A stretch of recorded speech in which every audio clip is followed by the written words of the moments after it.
Duas mulheres denunciam um homem por agressão e estupro. Uma delas é Silvia, uma manicure de 44 anos, e a outra uma aposentada de 51. Acompanhe comigo a reportagem inédita.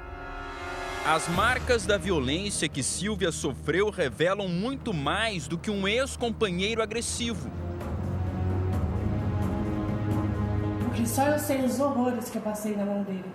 As palavras, os palavrões, as ameaças de morte. Ele é um maníaco sexual, porque ele faz isso com as mulheres e ele sente prazer em fazer isso com as mulheres. A denúncia dela trouxe à tona uma série de possíveis vítimas do mesmo homem. Agora o irmão de Silvia reúne provas contra o ex-cunhado. Indignado quando eu olho toda vez para a foto dela, eu não aceito isso. Eu não vou aceitar isso ficar impune. Por isso que a gente está divulgando tudo que ele fez, para que outras mulheres não venham passar pelo que a minha irmã passou. Silvia permanece no hospital se recuperando da sessão de tortura que durou 3 dias. Para mim não conseguir perder as forças, para mim não desmaiar, para mim conseguir ficar em pé, eu lutando. Ele falou assim, eu vou voltar aqui para conferir se você está morta, senão eu termino o serviço. Por telefone, o acusado confessa e dá detalhes das agressões.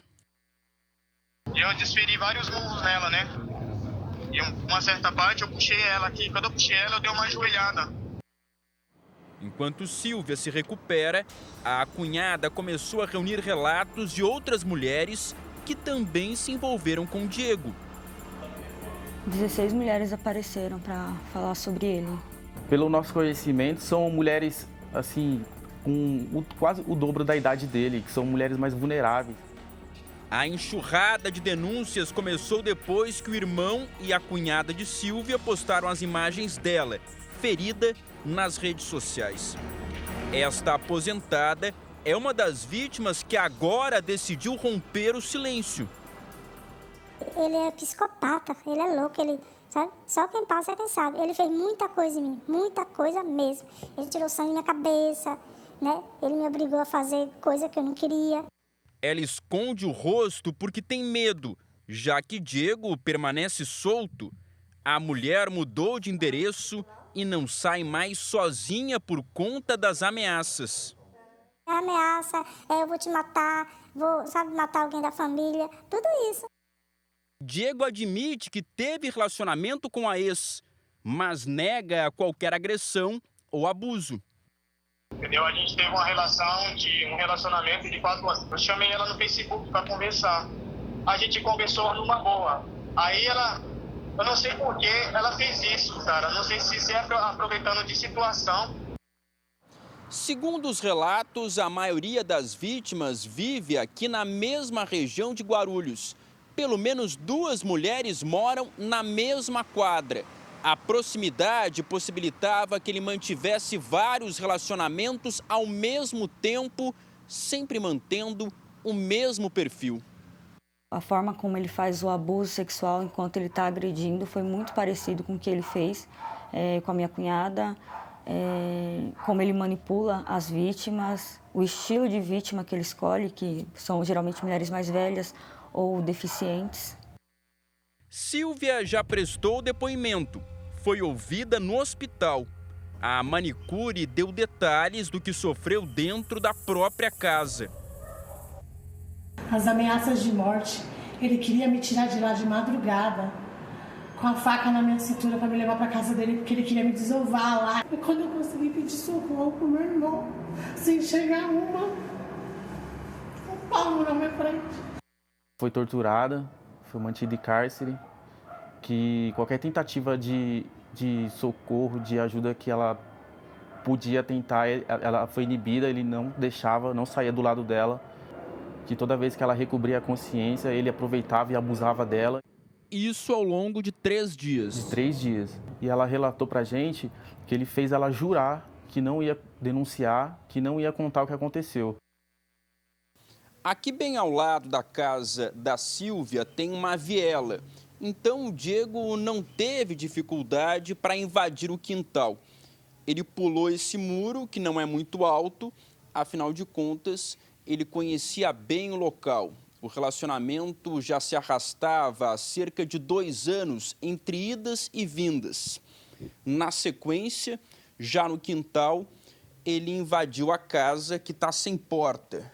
A Sílvia começou uma reforma, por enquanto tem apenas essa cortina aqui de proteção. A família acredita que toda a violência aconteceu aqui na sala, onde ele colocou o colchão. As marcas das agressões estão por todos os lados. Manchas nos lençóis, no travesseiro, resultado de uma verdadeira sessão de tortura que durou 3 dias. Quando ela tentava esboçar alguma reação, era mais uma vez desacordada pelo Diego. O detalhe é que apenas um dia antes do início das agressões, ele veio até aqui na tentativa de uma reaproximação. A Sílvia mais uma vez disse que não queria aquele relacionamento marcado pela violência. Só que antes, ela foi com ele até uma padaria aqui perto, sacou dinheiro, entregou nas mãos do Diego. Imaginou que assim ele a deixaria em paz. Só que o que aconteceu foi exatamente o contrário. Rony encontrou a irmã ferida sem reação. Diego, de 29 anos, já havia fugido e não apareceu mais. Ele ameaça matar a família, ele ameaça matar o filho, os filhos, os parentes das vítimas.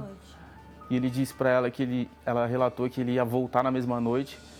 E ela disse que ele não falava que ia matar ela, que ele ia matar ela aos poucos. E era o que ele começou a fazer. Foi o que ele fez. Porque ela poderia não ter resistido a 3 dias de tortura. Não poderia. E foi um milagre ela ter tido força para levantar e pedir ajuda.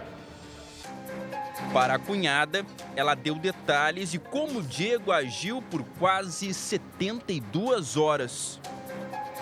E ela falou que teve um momento em que ele teve um pico de consciência, levou ela para o banheiro e deu banho nela, começou a chorar, pedindo desculpa e logo em seguida começou a bater mais nela de novo e fazer abuso sexual. O agressor diz que tudo começou por ciúme, admite as agressões, mas entra em contradição ao negar que agrediu com socos no rosto. Eu desferi vários murros nela, né? E uma certa parte eu puxei ela aqui. Quando eu puxei ela, eu dei uma ajoelhada. Mas o rosto dela, ele não ficou deformado. Porque eu dei porrada na cara dela. Eu não desferi murro na cara dela. Eu bati em cima na cabeça dela do lado. E não houve abuso sexual durante as agressões. A outra vítima, que se relacionou com o Diego por 2 anos, conta por que não conseguia se afastar, apesar de todo o sofrimento. Você chegou a ter coragem de denunciar tudo para a polícia? Pra falar a verdade, não, porque ele ficava me ameaçando, entendeu? Ele ficava me ameaçando, né? É tanto que, ó, ele é tão assim, psicopata, que quando ele machucou minha cabeça, ele foi comigo no hospital, ele foi. Aí no caminho ele ficava dizendo, se você falar que foi eu, saindo daqui eu te mato, sua. Aí falava os palavrão lá, né? Sílvia e a vítima, que não quer mostrar o rosto, relatam que no início Diego se comportava do mesmo jeito, romântico e atencioso. Depois, revelava a verdadeira personalidade. Quando ele via pessoas, ele mostrava assim, para dizer que a gente era um casal feliz. Quando não tinha ninguém na rua, assim, aí é onde ele começava. No meu cabelo, aí me socava. Na rua? Aham, na rua. Ela falava que no começo eles se davam super bem, ele era carinhoso, ele ajeitava ela, ele vinha aqui, conversava com a mãe dela, que mora nos fundos, né? Agradava. Aí, aos pouquinhos... O príncipe mostrou a verdadeira face. Sim. E quando mostrou, bateu uma vez, bateu sempre, que essa não foi a primeira agressão, né? Ela tentava se separar. Tentava várias vezes. Diego nega ter agredido ou abusado das 16 mulheres citadas pela cunhada de Sílvia. e diz que vai se entregar. Muita gente acusando ao mesmo tempo. Eu fui na polícia 3 vezes me entregar. Eles falaram que não estão me procurando. Eu fui lá no 7º DP 3 vezes. Já estou conversando com o advogado para me apresentar lá com o advogado. Rony conta que não imaginava o que a irmã passava porque ele escondia as marcas de violência com medo de mais represálias. É um monstro, ele tem que ser pego. Essas mulheres, 16 relatos, elas revelam também medo de procurar a polícia. Muito medo, e aí por isso que a gente está contando muito que essa matéria ajude elas a criar essa força, essa coragem de denunciar ele e ajudar que outras mulheres não passam por isso, né? Se essas vítimas puderem fazer o mesmo que eu estou fazendo, né, falar, entendeu? Vai ser, ele tem que ser preso. Ele não pode ficar por aí, que ele vai, eu tenho certeza que ele vai fazer isso com outras mulheres. E se deixar, ele vai fazer muito mais vítimas, eu quero que ele seja preso e pague por tudo que ele fez, para nunca mais ele encostar um dedo numa mulher.